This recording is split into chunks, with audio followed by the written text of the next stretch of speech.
Welcome back, audience. Hope you're doing good. Cheers, as always. I hope your calibration is going well.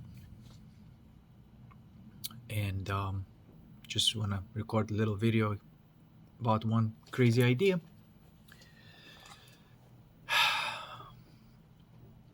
Because I've been sort of investigating, exploring consciousness as always. And I came across something. By the way, one thing I've came across is that the degree that you can explore the consciousness is directly correlates to the degree of the quality of your own consciousness. Does that make sense?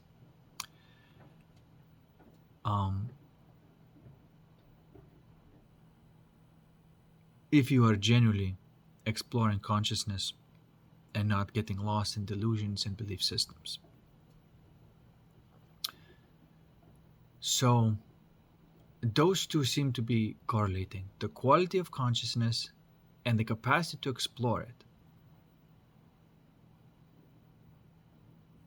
They correlate.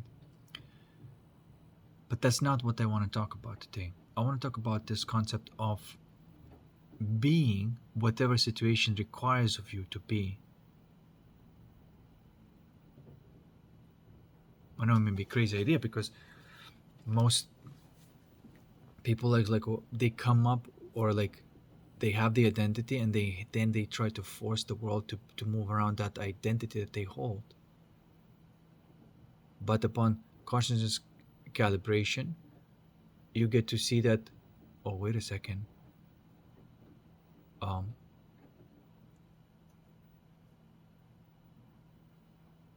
Well, where is my identity? And of course, you can see that it's not frozen. It's alive. It's moving.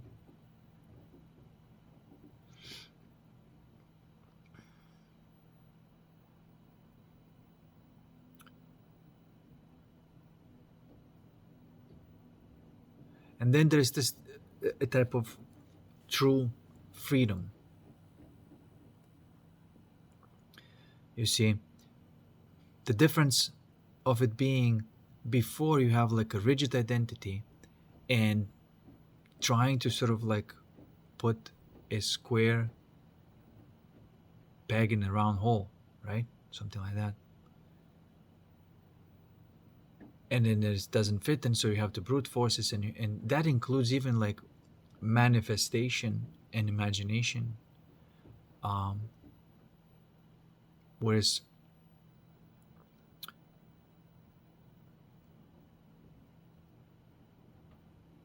it is type of like I want to make the world fit to me and my identity, right? And that's ego because it has a rigid identity.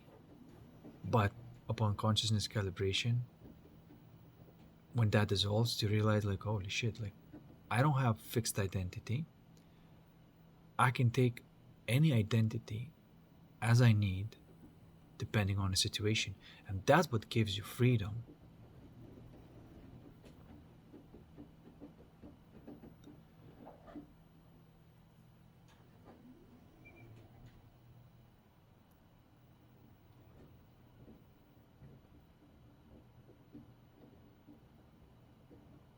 That is what gives you freedom. Sometimes people ask, and I hear them talk, I'm trying to find myself, I'm trying to just find out who I am. And some people say like, I don't even know who I am anymore, and all these different things. This is all because they're still in the mind, but there is no belief system to sustain that anymore. This is why they feel so lost, but not yet took a leap of faith into that void where there's no rigid identity. And so you see what I'm trying to say. And so, by the way, this is like what I like to do, one-on-one sessions, like conscious calibration, because I know that this is right now it's very important, because a lot of people are there sort of like in that limbo. They're not out of the mind, but not yet into their heart, and that it's kind of very awkward place to be. And they call it like awakening, and it's not awakening. It is a type of uh, psychosis episode. And people say, well, I got depressed after awakening. This is, you know okay, of course we gotta re purpose and redefine the word awakening. Then if what you're describing is quite negative and incoherent and not healthy, so that's not awakening. And people are rushing in too much.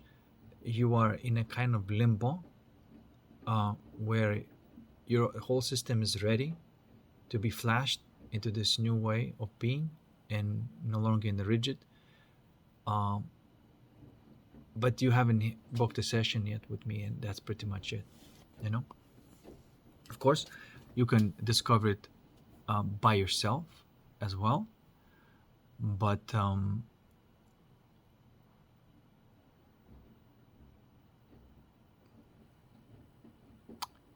you gotta be willing to look there. It's a type of leap of faith that you kind of do. And when I say there, it's usually the last place that you want to look, because you see what I'm trying to say. And so then there's this there's that limbo place.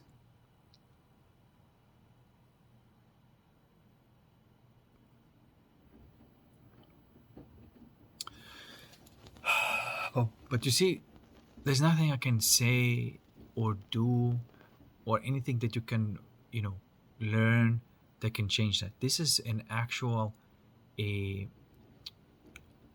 function of consciousness that has to be sort of like engaged or enabled, and then there's that motion of consciousness that is sort of moving very differently how it used to be. Like, and I don't know how to say it, like, really it is a type of rebirth. You are being born. There's no dysfunction, you see.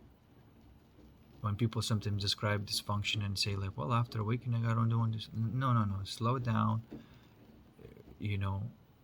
hold on, just watch and just see what you actually defining it as awakening or enlightenment, and that is not it. It's okay to recognize that, oh, I'm in some sort of freaking psychotic limbo. And then at least if you do recognize, then you can watch it. Okay, where's the source of that? And that's how are you going to pop out of it and go into that space where your identity is fluid.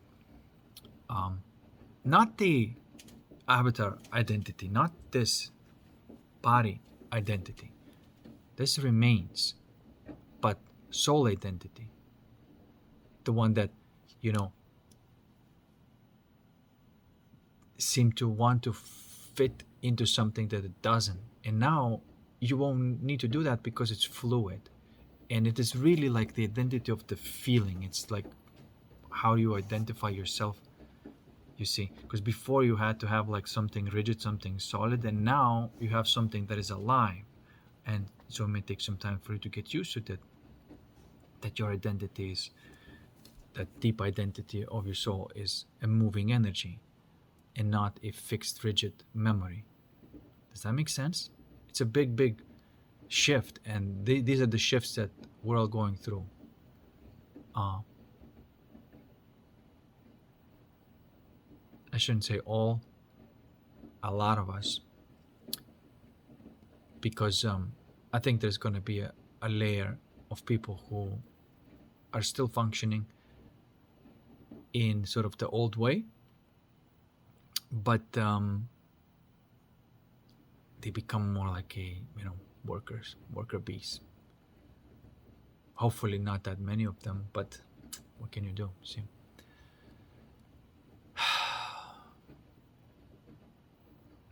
but you do need all sorts of people.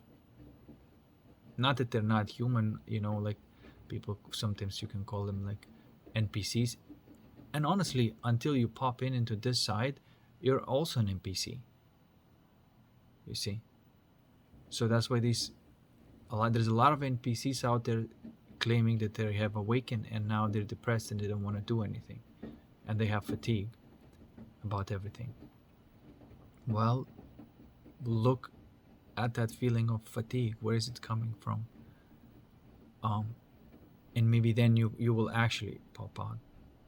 So anyway, so there's just,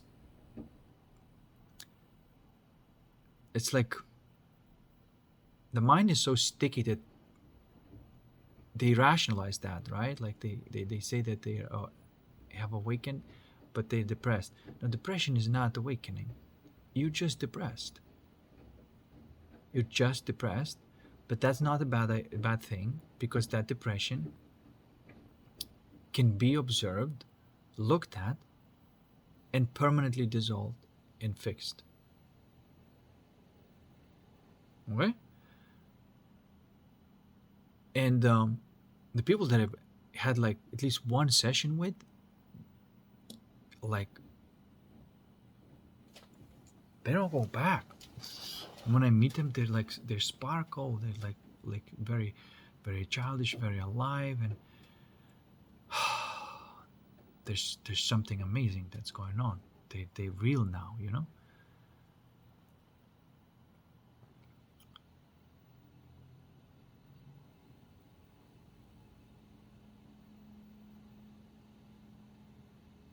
And you see, like, I know all these tricks. I know how ego is trying to claim itself being awakened, you know, and there's this like nihilistic people and say like, oh, there's nothing wrong with being nihilistic. Yeah, it is completely the definition of being wrong is that, you know. But anyway,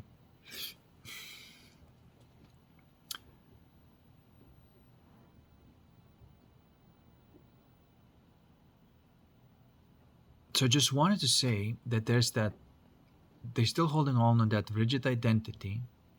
It may be called spiritual awakening, but it's still the rigid identity that is kind of dying, but they keep on resuscitating. And I talked about this necromancy concept in the previous video, and that's what it is, you know, like it's dying. It's meant to die, go away, and then the people come resuscitated. There's no need to do that anymore. You can definitely tap into that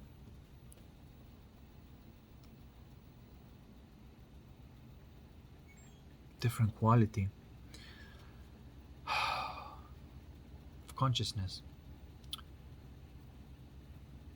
And one of the features of that is that it seems it takes any kind of form it needs to take.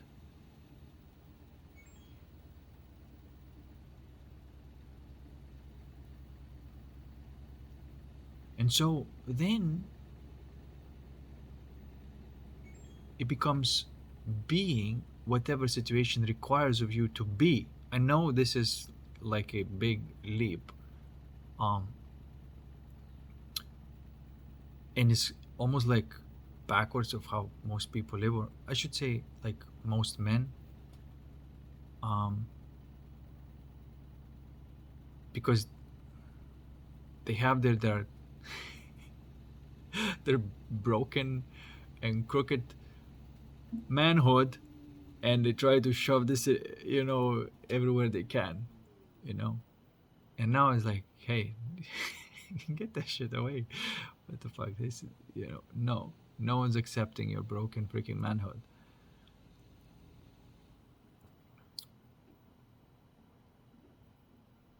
But there's the other side. You see, this is the definition of like the iron sword and the lightsaber. The iron sword can be broken. The lightsaber cannot be broken. That type of masculinity cannot be broken because it's a ghost side of consciousness. You still need the iron sword. That's just basically the capacity of imposing your will on physical reality. But all the problems that are not physical can be addressed through this organizing principle, which is real masculinity. That atom, that center, that singularity, that point that organizes everything.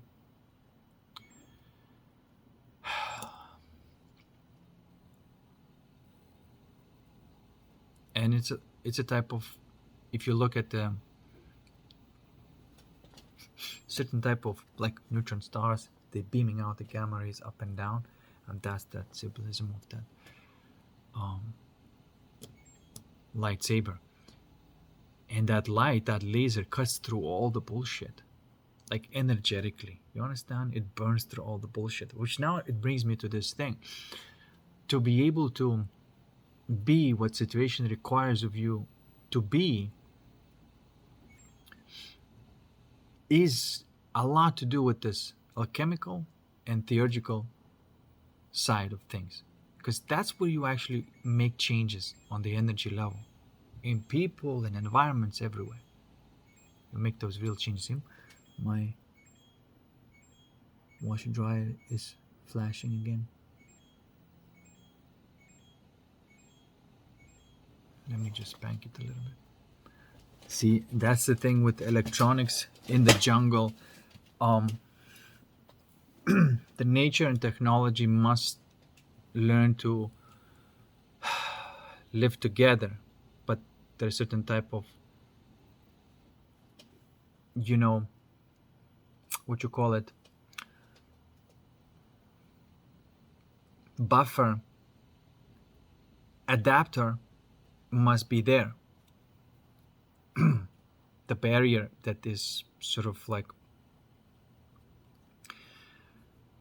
allows for the nature to do its thing, but nature cannot harm the technology, and technology cannot harm the nature. And the reason I'm saying this, it's very important because, for example, I talked about two types of learning: the coherence and the correctness. You see, the coherence cannot really compensate for the correctness. You still have to do things correctly. The machine side is machine side.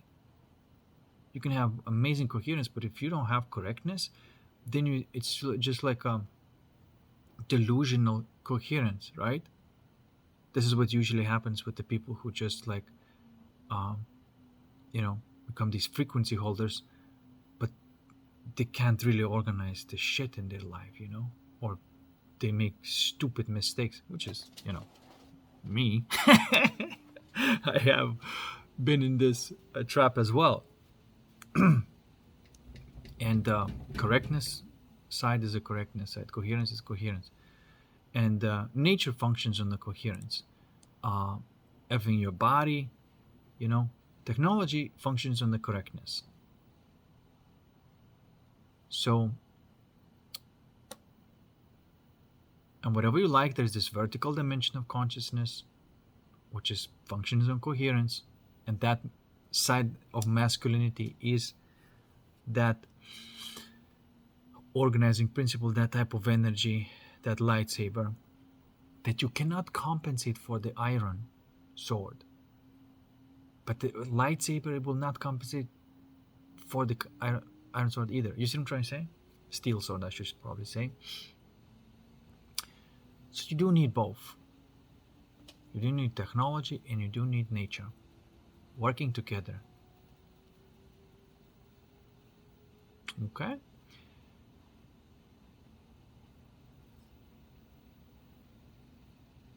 But when you take this view and you say, well, I'll be whatever situation requires of me to be, then you are responsible because you are responding to the situation adequately. And so whatever the situation is the response is on that type of theurgical and feeling and emotional level is like what kind of state of consciousness you ought to be in right now to handle this particular challenge. Okay, this is like how, the tarot cards show the challenge, and then according to that challenge, you know what kind of state of consciousness you can get into. And it's very likely that you have 56. Excuse me. I had talked about that number 56 before, and how the 72 is 72. Yeah, I think how the 72 is being formed is basically, there's a structure of consciousness which is 21, and then there's 0, which is 22, and then in 56, which is these states of consciousness, these primary states of consciousness, I should say. Each one is alive, and primarily you're going to have one of those 56 challenges, and you're going to have to tune to one of those 56 states of consciousness to handle that particular challenge. Does that make sense? So what does that mean? That means that on emotional identity level wise, you're kind of fluid based on what the situation requires of you to be. Sometimes you gotta be a fool, sometimes you gotta be a lover, sometimes you gotta be a magician, sometimes you gotta be, you see, all of those things. One second. I had to save your ears from exploding.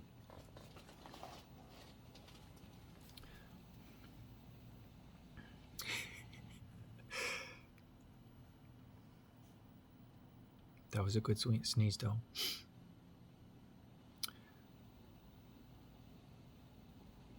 Okay.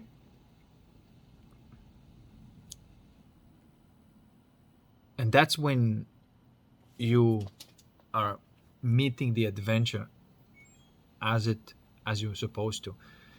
Because this is what's been happening to me. Sometimes there was a challenge and I had to really be extremely rigid, I should say. There's that point, that type of, you need a complete and total rigidity. And sometimes I had to be completely fluid, and everything in between. And I'm learning, sort of identifying a little bit more of these states of consciousness. And one in particular, when I was experiencing it, I sort of intuitively realized, okay, that's a Metatron. That's what people mean by Metatron. And why did I pick Metatron when I was experiencing that state? Because I would call that everything in between. It is neither rigid, neither, Philosopher's Stone. It's like a default state. Because it has the circle, which has femininity, it has the triangle, which is, that masculine part of it, those lines. The code is the code, elbow, code, masculine, round, feminine. So it has all of that in one, you see.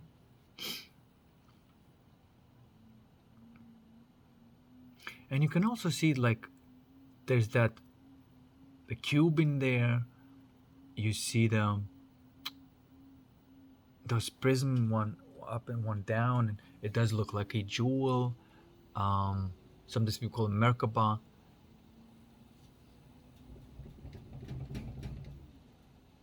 And there's that symbol for that state of consciousness.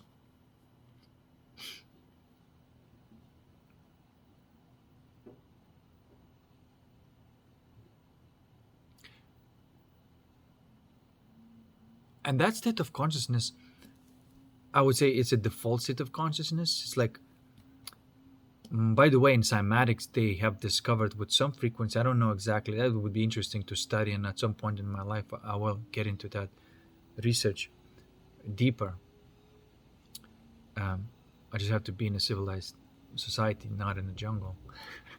to do that, or bring the people here to do that, the research. But here, it's a really good place for um, exploration of consciousness.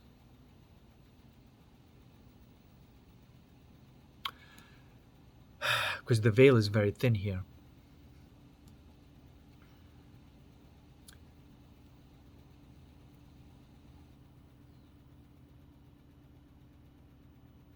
So there.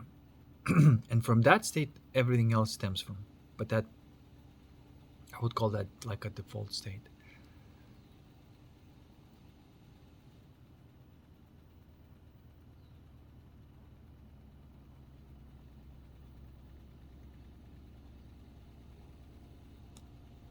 Okay?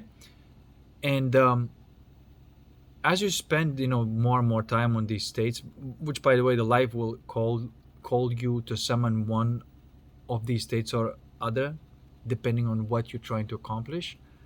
But depending on of how much time you spend in one or the other, a lot of things are being affected in your life. Like even the way you look may change. The way you talk may change.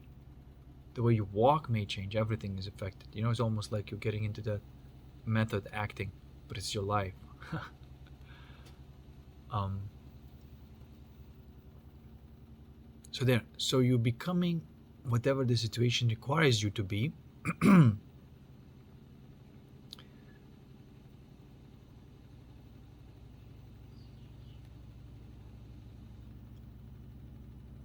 And there's a lot of power in that. There's a lot of power in that. It's a type of clean power, because not the power that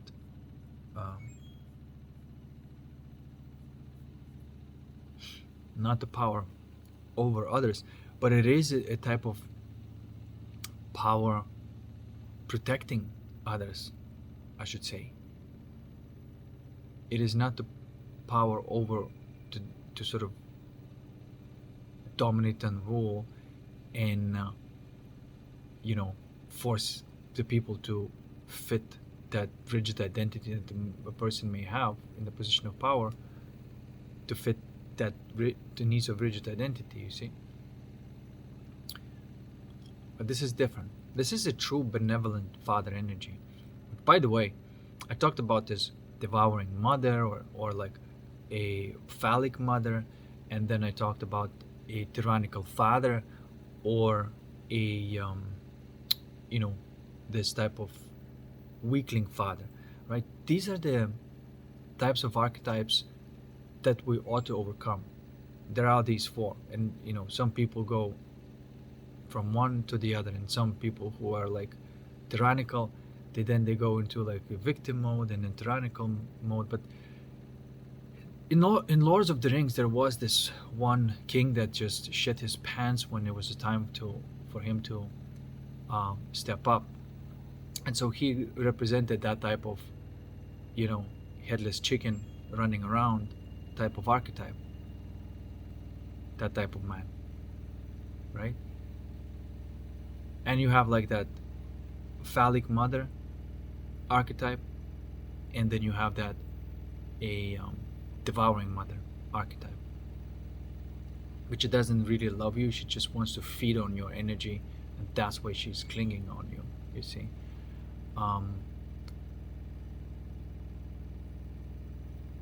And the phallic mother, of course, is just trying to crush your masculinity and feed on your masculine energy. And so this way she gets to be in that type of illusion of safety, because she has that type of false confidence there. So there's this challenge, and you got to overcome all four, and each one of them also indicates the misalignment in one of those elements, right? Because when you can take those four and you can place it onto those states of consciousness that you may be experiencing when you're alchemizing the energy. It's those feelings, right? And you can see, you can feel that phallic mother trying to dominate you, or in that case you have to step up the game and tune into your masculinity and not let that happen. Or when tyrannical father is trying to, abuse you, same way, you got to step into your masculinity and not let that happen. But that masculinity is going to be different the way you approach a woman and the way you approach a man, even though both they try to dominate you.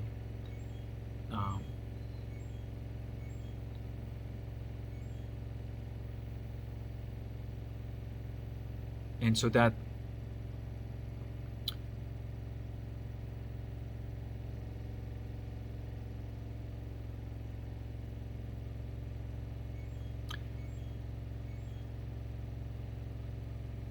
there's this type of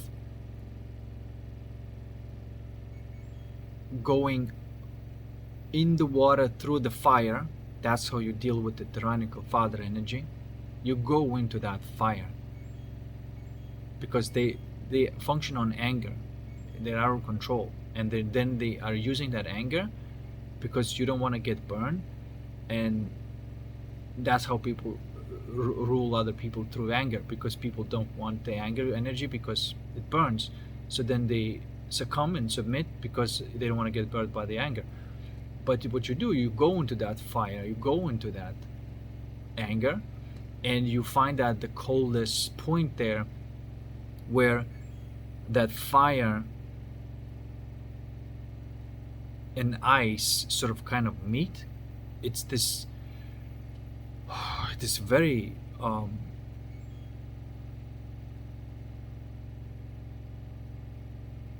it is like sort of like a high, the highest intensity of the fire, you find that coldness.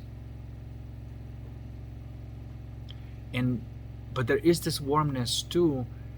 You're not completely like a complete cold killer, but you kind of close to that. You are that really like, you that state of consciousness is such that you do not feel human anymore, but you're not a beast either. You're sort of like a beast under control by some higher force. That's how it feels like. It's like you do not use that fire, you contain it. And because you're capable of containing that fire, a person who approaches you with the fire, you take that fire from them. And because they cannot control their own fire, they naturally submit, whether they like it or not, because you've taken that fire from them. And now there's a person who basically can take that fire from them and not be moved by it. And they completely out of control. They don't know what to do. And it's a type of demon that you have to deal with. And I'm learning how to slay this type of demon. And so there are these 4 categories of demons that we have to learn to overcome. Alchemy is a type of demon slaying. People don't talk about this, but solvet coagula, what does that mean? You dissolve something that is messed up and broken, and then you coagulate in something that's new. That is, you can call this exorcism, demon slaying, whatever you want. But it just takes the energy that is completely out of control and changes it into that. But you see, it requires a certain type of maturity for you to do that. And one of those things are being what situation requires of you to be in that moment, in your soul.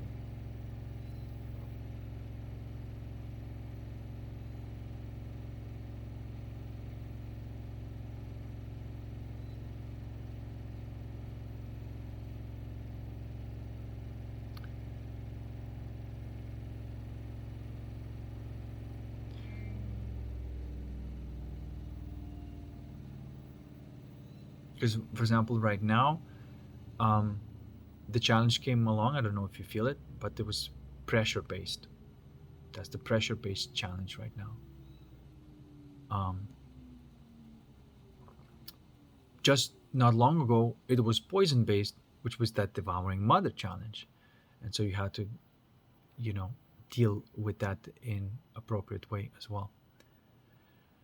I'm just gonna try to define them better and better.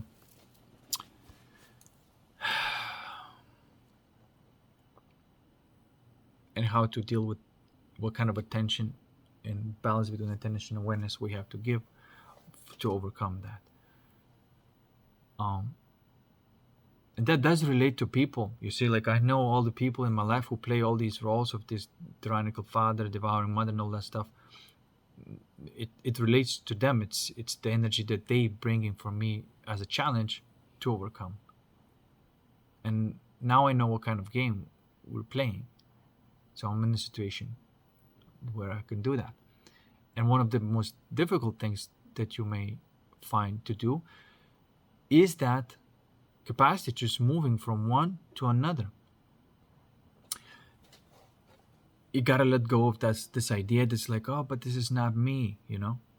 But I don't want this. Like I don't like confrontation or stuff like that. Why can't we just all get along, you know?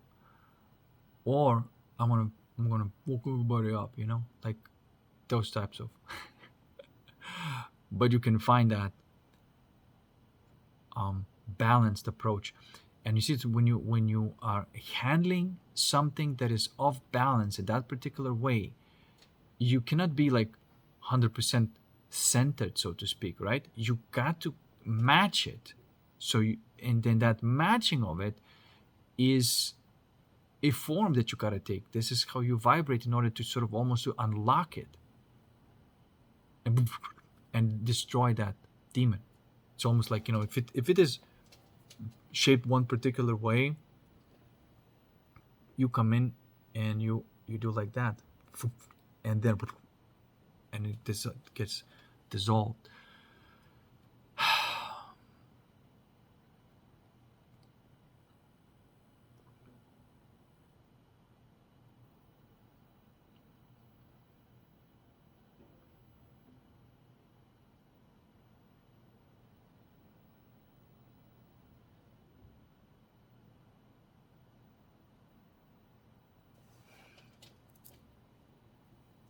And honestly, you know, when people come approach you with this, and when you can energetically sort of overcome that, they are released from this. You understand? Like they used to using that to get their way. It's like that's what the ego does. Like what kind of strategy? Well, I'm just gonna be devouring mother, and that's just gonna get me what I want. Or I'm gonna be tyrannical father, or I'm gonna be this type of like a whiny little father who's just like, oh, I just don't want to get into any trouble. You know, that type of father. And people call it bad boy, you know, or a good boy. Mm.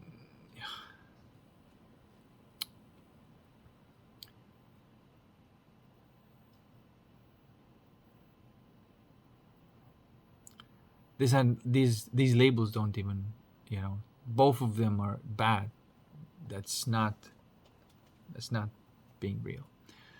But these are the archetypes that do exist, and all the mythological stories that you will look at, you will find that that is the thing. Like for example, in Star Wars, Luke's father turns out to be the very thing that he's fighting against, the tyrannical father. And that's, I can relate to that because that's how I feel when I'm under the structure of the government or the corporation who's clearly has a tyrannical intentions. I cannot be. I want to fuck it up. I'm not against government. I'm not against corporations, but I am against tyranny, or the other extreme, which would be that type of weakliness. You know, it's like let's just give up.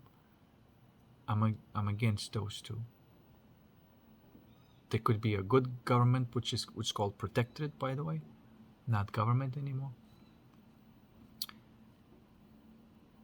And there could be a good corporation, which deals with the corporal body things, tangible things. Because the software things are supposed to be dealt with by the community, not corporation. And so this is one of the things that we're going to have to fix in a society where those roles are separated and split and defined very clearly. The hardware is what the corporation is in charge of, and the software is what community is in charge of. Corporations cannot be allowed to be in charge of the software. Yes, I know most of the corporations would not have a function anymore, but you wouldn't need to have them to have a function, because communities can run software very well, you know.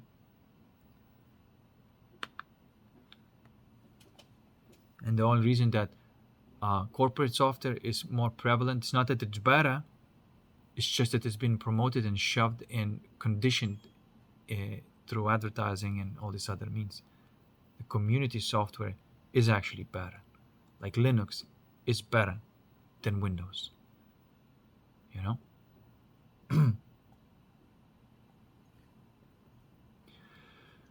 Mastodon is better than Facebook, and so on and so on. Odyssey, it's better than YouTube. You get my point. And that factor will need to be installed, so to speak, in the society. And so we're all are handling this thing. Okay? If you are playing this game of life, if you are on the true hero's journey, if you are interested in overcoming these things, so that is life. This is what we're supposed to be doing. That's what we really want. This is what soul desires. If you don't face life as this, then you are not living life, and I don't know what are you doing.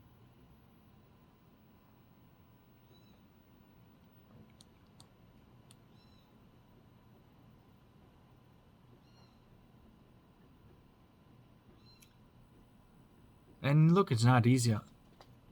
I know, like sometimes when you're in those situations and you have to deal with it,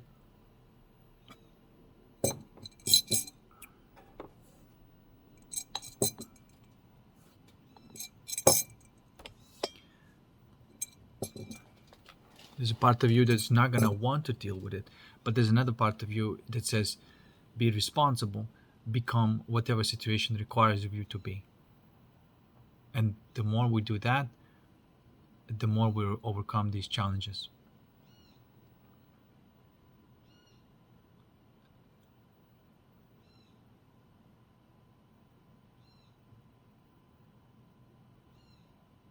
And it's not really fighting against people, but the spirit within the people. You want to break that spirit. You know, yes, when you break a tyrannical father spirit, they're going to go through a certain type of breakdown, which is healthy, but then they're going to have pick up themselves anew and understand that, oh, you know, there's a much better way to be a man.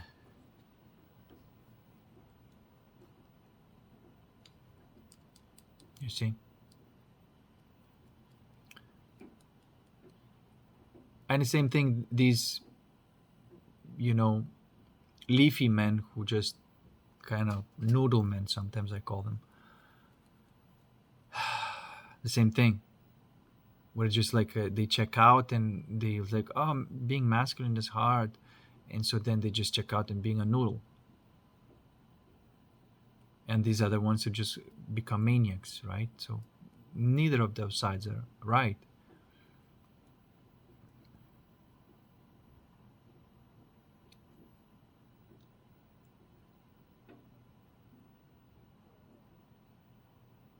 But knowing those archetypes and facing them and dealing with them appropriately on the energy level, yes, sometimes you're going to have to um, face the person directly, look them in the eyes, and alchemize the energies this way. In a way, like when you do that, you take their ego.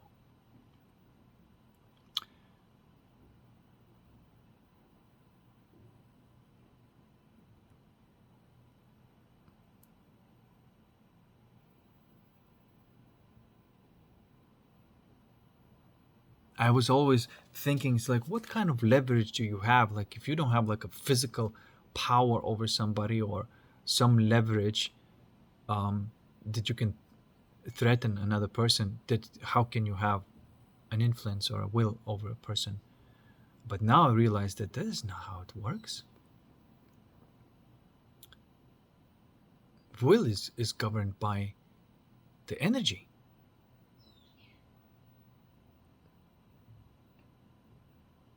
And if you're capable of changing the will on that level,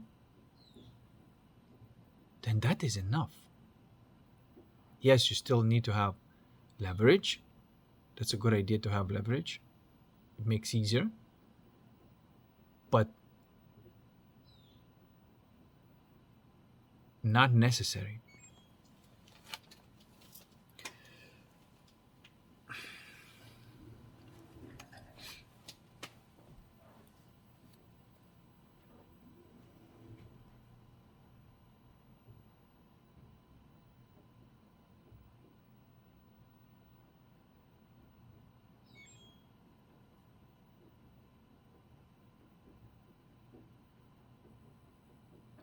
And another thing I want to say, those archetypes that people have, those rigid archetypes,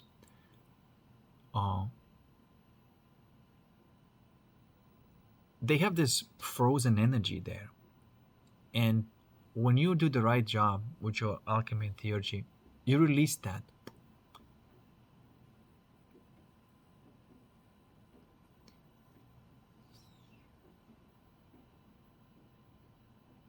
And so in a way you kind of do that against the will of ego, which is it's a most ridiculous thing. The ego has no free will, but thinks that it does. This is why you do not break any law. I know people say, well, you have to, like allow free will. Well, yes, the real, true, genuine free will that stems from the soul, when the person is genuinely act from the soul, you should allow that, and in that type of self-expression, you should protect that. But the ego, not only that you shouldn't allow that, you should block it at all costs, because if you let that develop, it can develop into some nasty ass shit, which becomes much more difficult to handle it later. So you allow the free will of the soul and you block the will of ego. It's one of the biggest lessons I realized, that you actually, when you do that, you're not breaking any kind of laws of karma or the laws of nature, laws of universe. You're actually functioning exactly how the laws of universe would function, but you're enforcing that on a smaller scale, because on a macroscopic scale, universe already does that. Universe already checks for ego already. But on the micro scale, you the one who's in charge of that. If you're not gonna enforce this, no one will. You see?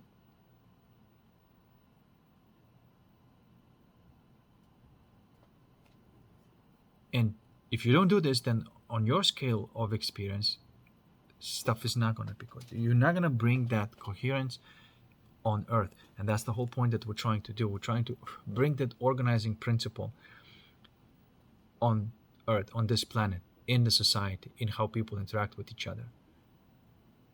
And so everybody moves from the soul, or most people move from the soul. And if the people who do move from the ego, and then they need to be in that type of position in the place. They cannot be in a position of authority And if they're not in a position of authority, then they cannot really pose any kind of danger, real danger. And then it can be in a sandbox, playing up and figuring it all out by themselves until they're ready to go into the main society. You see?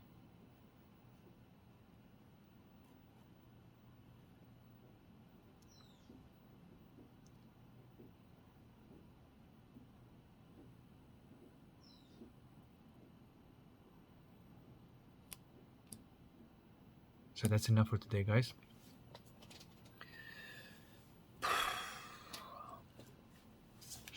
Responsibility is being whatever situation requires you to be. And that is essentially a hero's journey. That is you, without a doubt, going to have to overcome all of these archetypes. But look, I tell you one thing.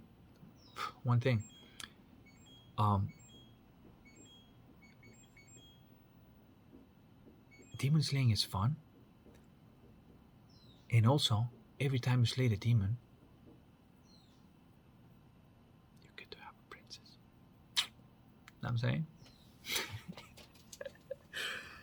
The demon may be in the princess herself, but it's worth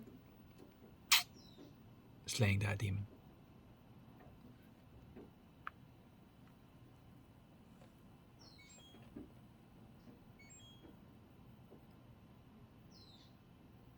And that is directly applicable to your life, right? There's going to be people in your life, your family members, and how you know to navigate everything, how to deal with it. You're going to have to perhaps stand up to somebody.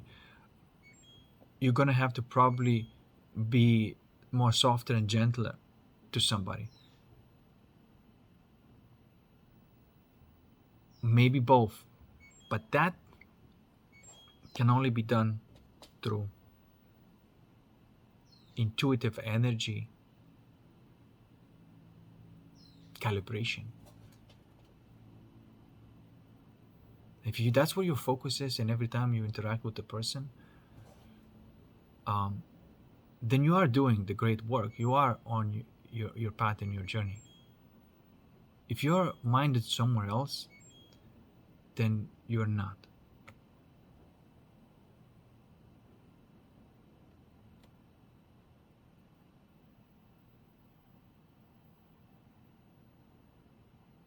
And as a man, you're supposed to be bound to the coherence and correctness, not to confuse those two. There are things that you have to do it correctly, otherwise it's not going to work.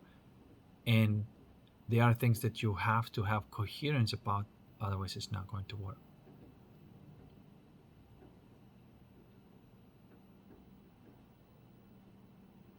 And also, I've noticed now,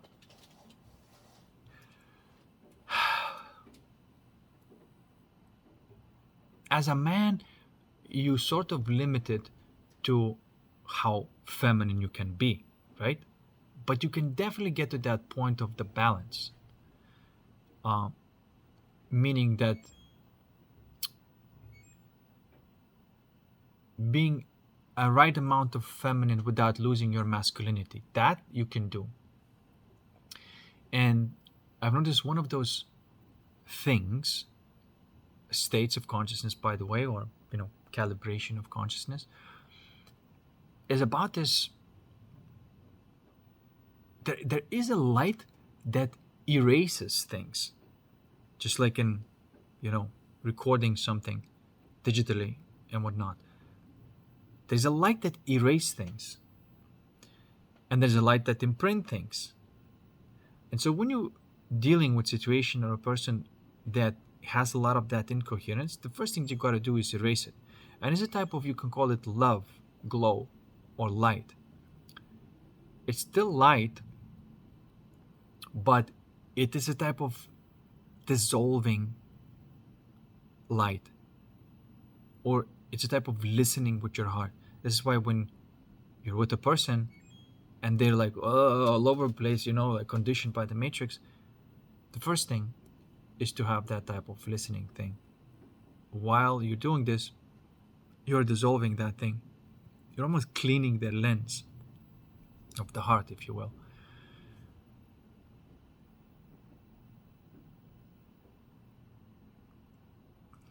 And when you do that, only then you can actually connect to them. Because if there's a lot of dirt between you and them, you can't connect. So you gotta dissolve that first. And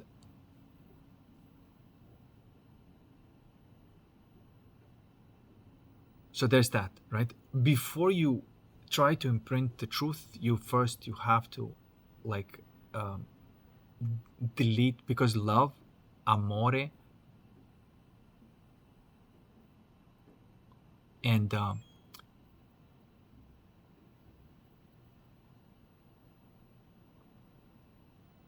muerto, these are the words to describe the erasure of things. Now, as a man, your love is not the same as woman's love. And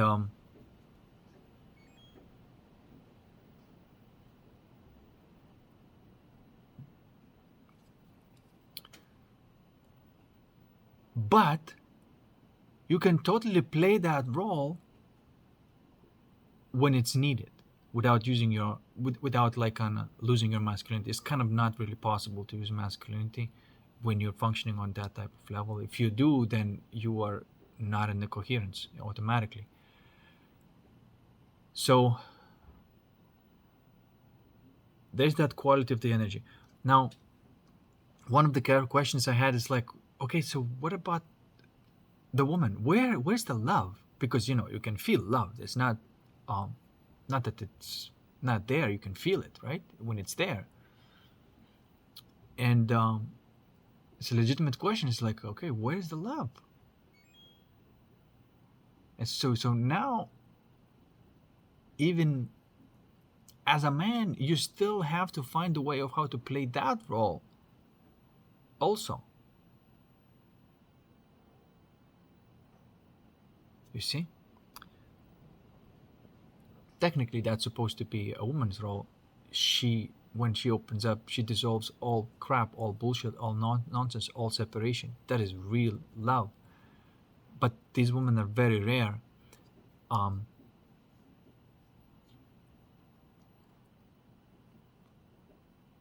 Far few in between. And if you don't have that type of woman around your life, you're gonna have to learn of how to calibrate your own and her consciousness.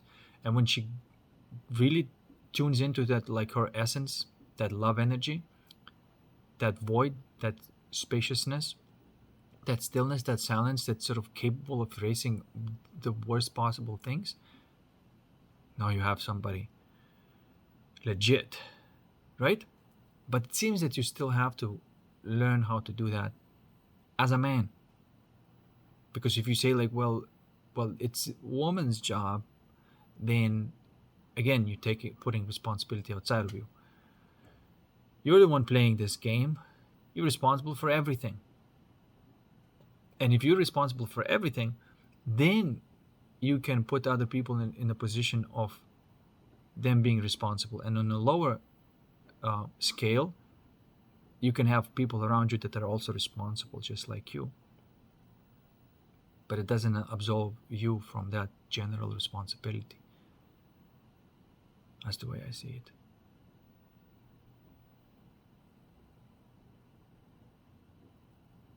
And you gotta know what's going on, what kind of feelings are there, and what is required of you, and then do that. And like I said, it's one of those 4 things that's going to be required of you. And of course, when I say those 4 things, I'm freezing them. You can do that because there are these elements, but they really, everything's fluid. Like you're not going to have exactly the same state of consciousness when you're experiencing the erasure of that dirt or that crap that woman, for example, may have received from being subject to a man who carried that type of dirty energy. And so it's just type of cleaning the lens, you know. And only then when the lens is clean, then you can have that other type of light, that lightsaber light, with which you then do whatever you will. But it's a type of recording. Now you're imprinting a woman with the different types of patterns, the patterns that feel good, the patterns that are better. And so that influences everything else in her life. Her energy starts rejecting the crappy people in her life and attracting the good people in her life and all that stuff. But that's what's going on. So the approach is integrating all of that incoherent energy. That's the real meaning of integration.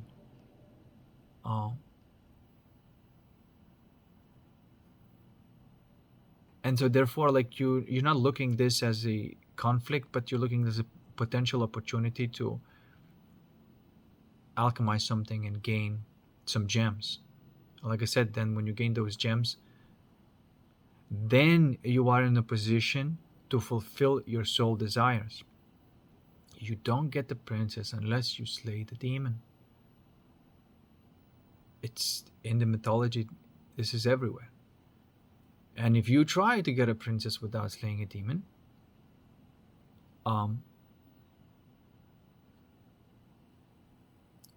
you don't have good thing coming for you. You see?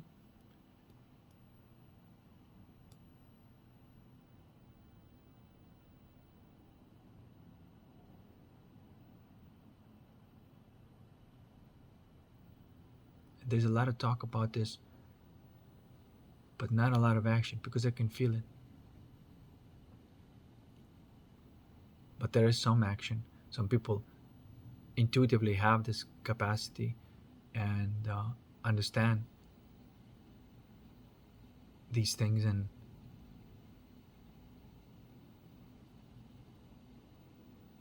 take responsibility for this, you know? Because a lot of, this is another thing. People just say like, well, let's just let them be whatever they want to be. Just this is this weakling father energy, right? Like who just lets her daughter, oh, my daughter is OnlyFans and look, she's making all the money. It's like, what kind of father are you? Or a friend? Or even a boyfriend? They call them simps, right? There's no shred of a man in there. But also there's these other men who are just completely tyrannical and don't allow any kind of freedom to the woman that around them. Also, they're not really men, are they?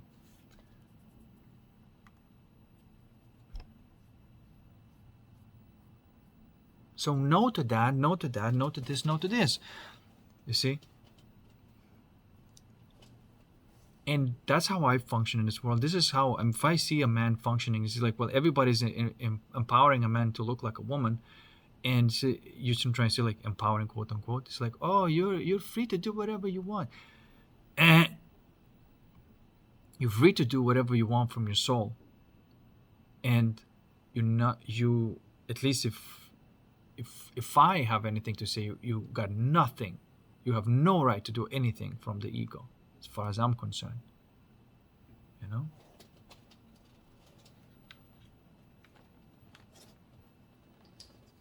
And I'm defining ego quite specifically. It's that deep incoherence within your heart that you're trying to pacify. I define the ego as such, pain body, whatever you want to call it, right? So, no, we're not doing that. And it's my job. Like if I meet somebody, I say, okay, you are just acting out. Don't. Please don't. Okay? I know that there's a group of people that are just kind of cheering you on, but they're not your friends. They're fucking you up. See, this is not your true desire. This is not your true soul. This is not true expression. You see? What are you doing?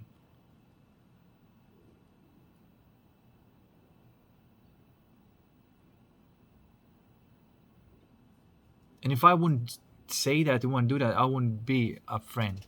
I wouldn't do, you know what I'm trying to say.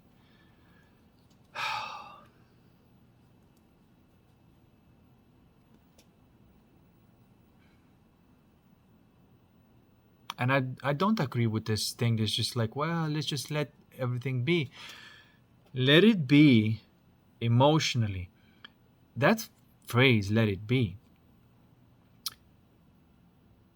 it is pointing to that capacity of facing something that is kind of dysfunctional emotion. You can feel that, energy.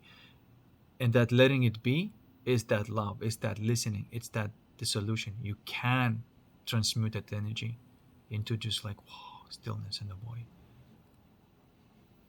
And it's gone. And then you can, so that's letting it be.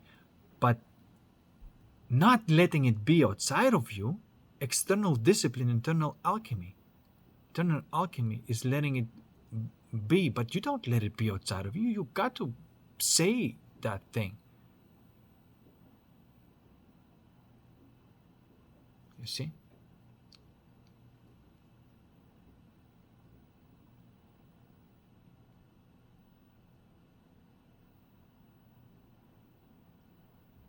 Jordan Peterson is talking about this mythology and how to approach life and everything.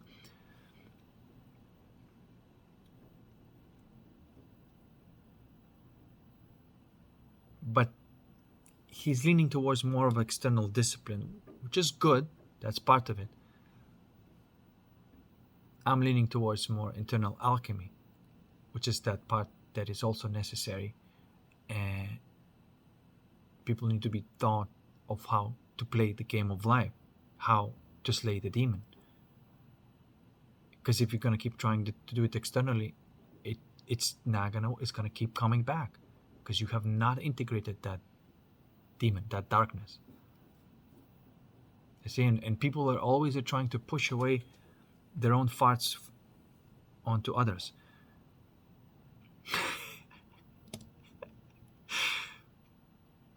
But the thing is that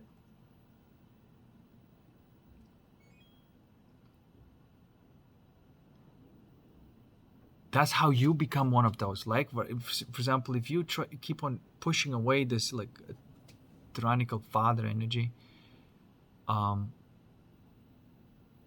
you don't integrate it, you may be becoming that devouring mother or something like that, right? Like those 4 elements. They gotta be somewhere there in balance.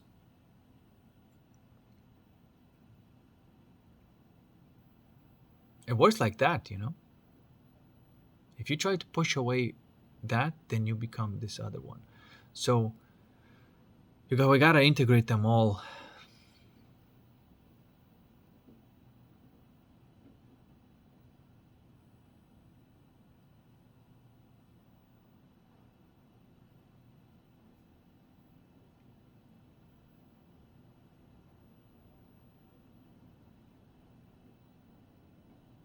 Well, at least that's how I'm gonna live my life.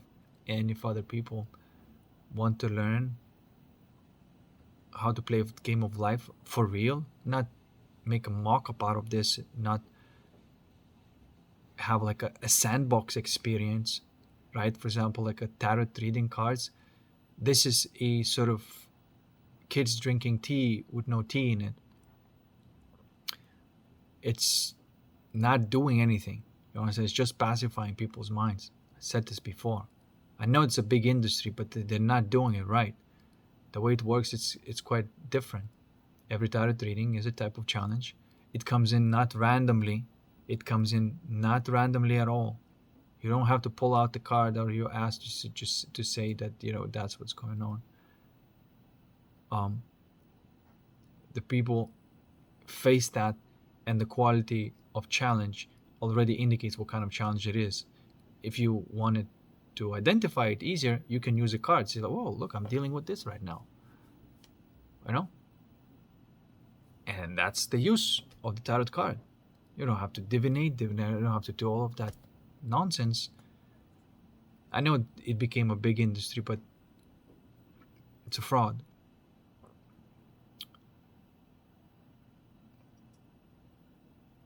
Because I can see through the use of consciousness, how consciousness is structured, of how it all works, and where the energy is sort of like being misused and just being passive, and somebody who's actually living a life, and and doing that thing. But Matrix takes that and he just makes a mock-up out of this, right? It's just like somebody who's really went on some hero's quest and overcame something, and then they make this type of like a bit of a parody, or like a theater, right? Well, a theater is not the thing. It's just a theater. Yes, the things that they may saying be there, they may be picking up on the like a the hive mind thought patterns that coincide with other people thought patterns, but these are all dysfunctional thought patterns of the hive mind, and just because people resonate on them doesn't mean it's healthy, and it just reinforces that.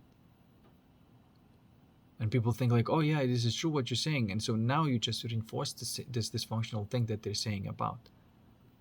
And I'm including the things like, oh, things that are coming, it's just like that perpetual waiting, that hopium that they're selling. I'm sorry, I'm pulling the rug under out of entire industry, because it's not real. It's just too big. If just like a few kids playing around, that's okay. But now it's just like people are taking it seriously. They think that's life. That dysfunction is life. It is not. It is not life at all. But the more you play the game of life, right?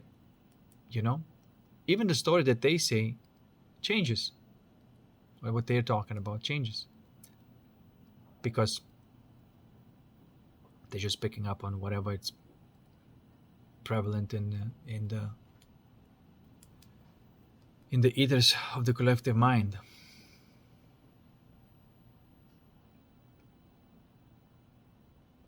But to go through this, to face that energy, to be able to calibrate, take the right action, overcome this challenge, is your life.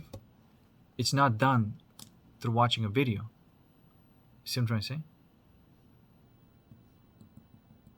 So I'm interested in this. I'm interested in first-hand living, not second-hand living.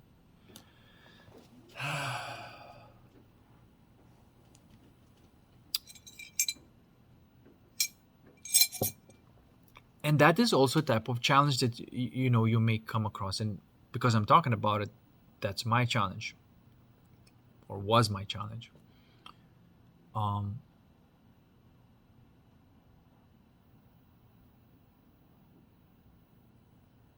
And it is to do with that type of demon that has a very cute face. It's a devouring mother archetype, actually. It has a cute face, but really it's just poisoning you. It's not giving you any kind of equal exchange of value. You're not progressing. It's just like, that type of devouring your energy. That's poison, mother. Ugh. But you can overcome it. You can integrate even that poison. And that's the time where you need to concentrate and focus. I know it's not fucking easy, but that's why it's a real deal. It's a real life. And I've been cleaning my life a lot, little by little, and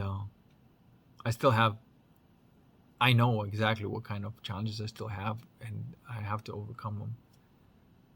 But at least I know what's going on and how to do that. Okay, guys? All right. Peace, and I'll see you in the next one.